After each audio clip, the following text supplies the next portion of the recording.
Hello, this is Dr. Grande. Today I will analyze the case of Steven Milner. First I'll look at the background of this case, move to the timeline of the crime, then offer my analysis. Steven Neil Milner was born in April 1967 and lived in Oregon City, Oregon. This is 12 miles south of Portland. In 1993, he earned a doctorate in veterinary medicine. Eventually, he opened his own veterinary practice. The business was very successful, at one point employing over 30 people. Steven married and divorced twice and had 2 children in the process. He lived in a 3,600 square foot house on Baginski Road. In the year 2000, Steven hired a woman named Tanya Fandrick to work as a vet tech. She was one of his first employees. Tanya was married to a man named Kenneth, who went by the name Kenny. The couple had met in Alaska many years earlier. Kenny worked as a scuba diver and a welder on a commercial fishing boat, and Tanya worked in a bank. They married in 1993. In 1996, they moved to Oregon and built a house in Oregon City. Kenny started a business, and Tanya went to work for Steven. Alcohol was a major part of Kenny's life.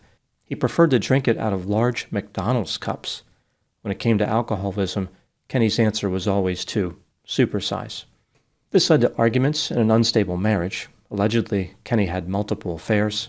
He had once been arrested for domestic violence, but the charge was dismissed. The couple reconciled, but their marriage continued to be tumultuous. Sometime around February 2017, Steven and Tanya started having an affair. Tanya would later explain by saying, "I was lonely and someone was paying attention to me." They managed to keep it a secret at first, but then they put the affair on display for all by attending a coworker's wedding together in July 2017. Other employees from the practice were there and realized what was going on. After the wedding, Tanya went home with Steven. By the time she returned to her house, Kenny was gone. Later, Tanya and Kenny reconciled. Referring to the affair, Tanya said, "It was wrong, and I will regret it for the rest of my life." Tanya ended the relationship with Steven, but he was not ready to let her go. In late 2017, Kenny received an anonymous letter that contained a threat. Not long after this, he was the target of harassing phone calls. The obvious suspect was Steven Milner. In September 2018, Tanya and Kenny arrived home and saw Steven under Kenny's Dodge Ram pickup truck attaching a GPS to the undercarriage. Steven immediately fled, and the couple called 911.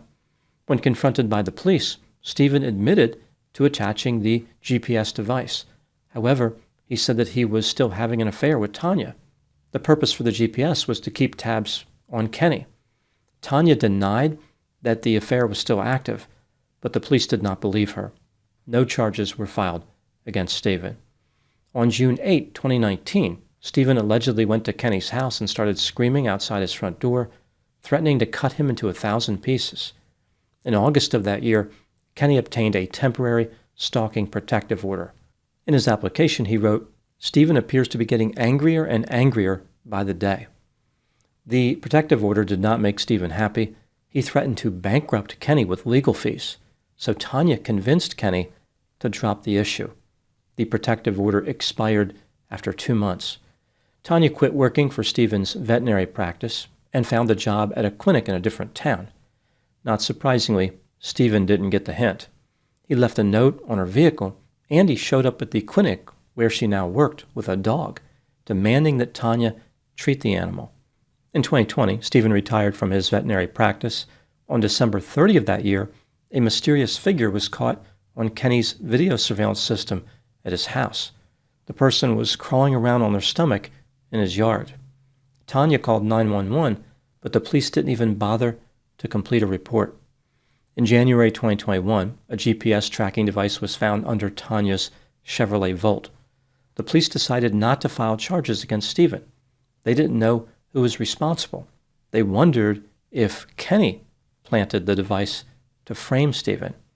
As all this was happening, Tanya and Kenny were still having trouble in their marriage. In August 2021, Tanya was arrested for assault after slashing Kenny's ear. She was held on a $25,000 bond, which Steven posted. Tanya was released and spent a few days with Steven before returning to Kenny. She claimed that nothing romantic occurred. Ultimately, the charges were dismissed, and Tanya reconciled with Kenny. On March 2, 2022, Kenny was driving to his job as usual.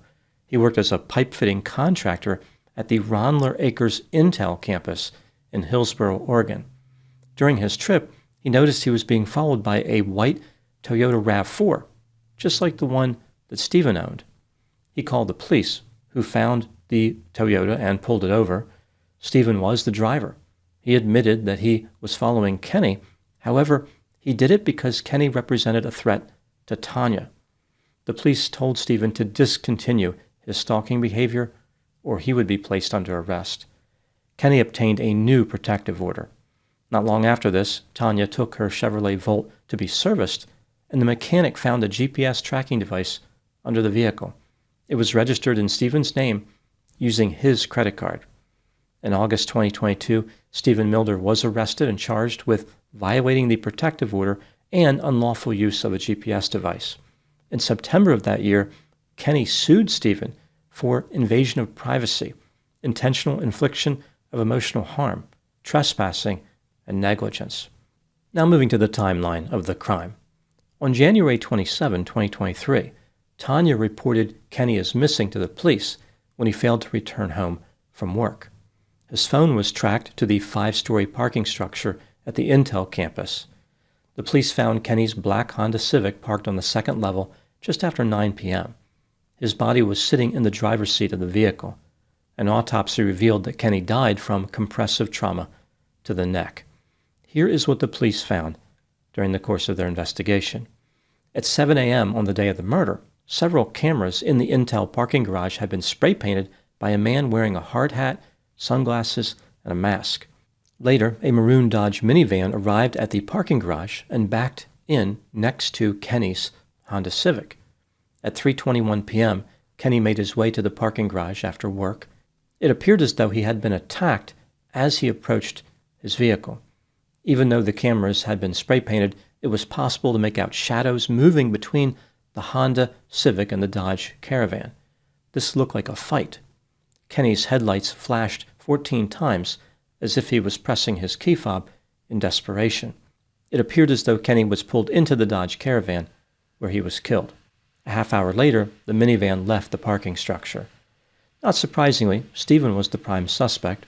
On January 31, 2023, he was arrested for Kenny's murder. The police learned that in October 2022, using a false identity, Steven purchased a blue Buick sedan he found on Craigslist. This purchase was made so Steven could stalk Kenny without being detected. On December 13, 2022, during the afternoon, Steven was captured by surveillance cameras in the Intel parking structure. While wearing a disguise, he used spray paint to obscure security cameras covering the area of the garage where Kenny usually parked his vehicle. Steven was probably planning on killing Kenny at that time, but for some reason decided to wait. After this, Steven made several trips back to the parking structure and maintained surveillance on Kenny. In early January 2023, Steven used a false identity to purchase another vehicle for his surveillance missions.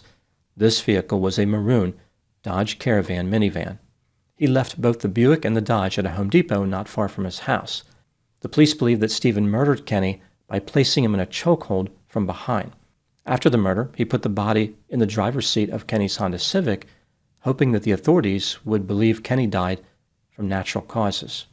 Steven later abandoned the Buick and the Dodge near a homeless encampment next to Interstate 5 in North Portland. On January 13, 2025, Steven Milner went on trial. In a surprising move, he testified in his own defense. Here's what he said. Steven believed that Kenny was going to murder Tanya. He had seen her with bruises on her body and knew that Kenny was a heavy drinker. Steven's mission was to get Kenny arrested for driving without a license or driving under the influence. He went to the parking garage on the day of the killing just to take pictures, not to kill anybody. Kenny spotted him and walked over to the Dodge Caravan minivan. Even though he claimed that he was afraid of Kenny, Steven opened his door. Kenny yelled at him, and the two men physically fought. But Steven couldn't remember any specific details about that fight. Eventually, Steven pushed Kenny into the Honda Civic and closed the door. Kenny banged his head against the Honda in the process. Later, Steven opened the door to check his pulse. There was none. He realized that he had killed Kenny, but claimed it was in self-defense. His reason for failing to call the police was fear of going to prison. On January 22, 2025, Steven Milner was found guilty of murder in the second degree, stalking, and 7 counts of violating a protective order. On February 18 of that year, he was sentenced to life in prison with the possibility of parole after 25 years. Now moving to my analysis. Here are my thoughts on a few areas that stood out to me in this case. Item number 1. There is no doubt that Steven is guilty. His DNA was found on Kenny's hands. He purchased vehicles specifically to conduct covert surveillance. He spray-painted the surveillance cameras in the Intel parking structure. And, of course, he admitted to killing Kenny. Steven's claim of self-defense is impossible to believe. He went to great lengths to plan the murder. Item number 2. When a man is convicted of murder, people who knew the man often say how terrible he was, like he was impolite, angry, and vindictive.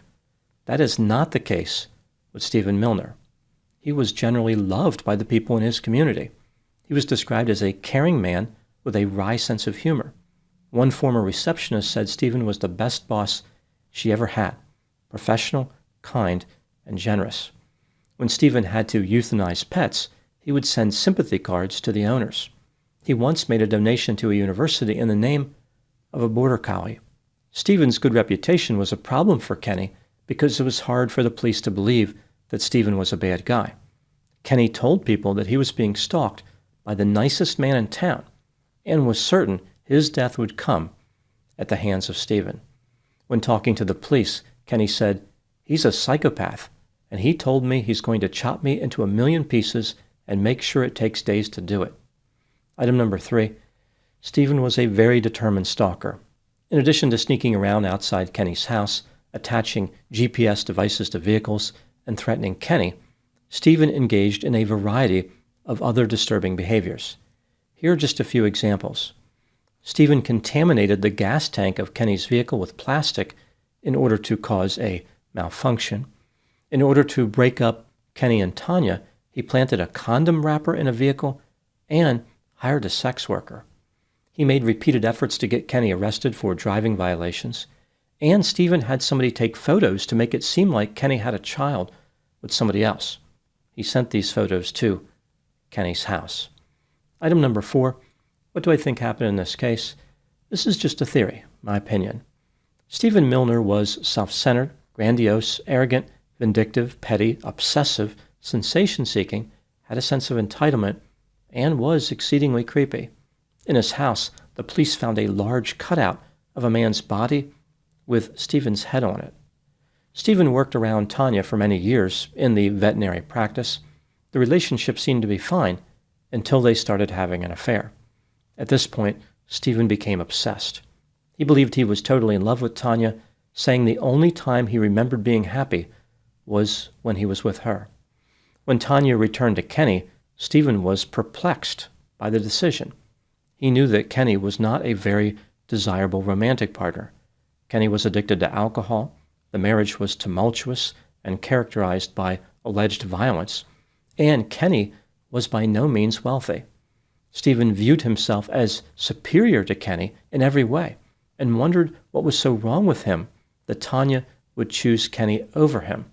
It just didn't make any sense to Steven. To protect his ego, Steven convinced himself that Kenny was the problem. He must have been manipulating Tanya. In his way of thinking, she wasn't really rejecting him. Rather, she was being held captive by Kenny. Tanya wanted to leave her husband, but she just needed someone to help her break free. Steven told Tanya that the version of her that was married to Kenny was not the real Tanya. Tanya had actually made it pretty clear that this wasn't true. She wasn't trying to leave Kenny, but Steven was not discouraged. He probably figured that her denial was part of Kenny's manipulation. It was just another sign that Kenny was in control. He was running the show. Steven launched a stalking campaign in order to break Kenny and Tanya apart. In addition, the couple was having their own problems. There was a lot of pressure on the marriage. There did appear to be some mixed signals when it came to Tanya's relationship with Steven. For example, Tanya didn't immediately leave her job at Steven's practice after the affair ended, and she unwisely spent time at his house after he bailed her out of jail. Kenny was suspicious that Tanya was once again cheating with Steven. He was even involved in a single-vehicle collision, which he blamed on his worry about an affair. Eventually, Steven decided that the harassment wasn't enough to destroy Tanya's marriage. He murdered Kenny, hoping that Tanya would run back to him. Even though he carefully planned the murder, Steven made many mistakes, which led to his arrest. The lesson learned in this case is that infidelity is dangerous and has unexpected consequences. Tanya invited evil into her life and then was unable to push it back out the door. Those are my thoughts on the case of Steven Milner. Thank you so much for watching. I'll talk to you soon. In this case, Steven felt as though he was superior to Kenny, and this became foundational in making his argument that Tanya should run away with him. It just didn't make any sense to Steven why Tanya stayed with Kenny. So he was looking at romance very much from like a mathematical point of view. Steven was looking at all of his favorable characteristics, like being a millionaire and being friendly and being well-liked, and he was looking at Kenny's negative characteristics, like being addicted to alcohol and allegedly being violent. He just couldn't reconcile those statistics with Tanya's decision. This really comes down to not understanding how romance works. Tanya had the right to make a poor decision, if in fact that's what she was doing by selecting Kenny. Steven didn't respect that right. So from his point of view, his superiority meant that Tanya should just leave Kenny. So for him, that's how the world was supposed to work. Everybody who is in a romantic relationship should just leave it if they find better partners. So he really wasn't thinking logically, because we know the world doesn't work that way. People make many poor decisions when it comes to romance, and there's something to be said for committing to a bad decision. If a spouse left their partner every time a slightly better person came along, the world would be chaos. There would be no committed relationships. Steven was really relying on fantastical thinking in this case. It also makes me wonder what would have happened if Tanya did leave Kenny and went with Steven, but then a man even better than Steven came along. How would he react to that? Undoubtedly, his worldview would have changed, and now he would be upset that she was dumping him for someone better. So really, the way that these people who engage in infidelity think is illogical and self-serving in just about every instance.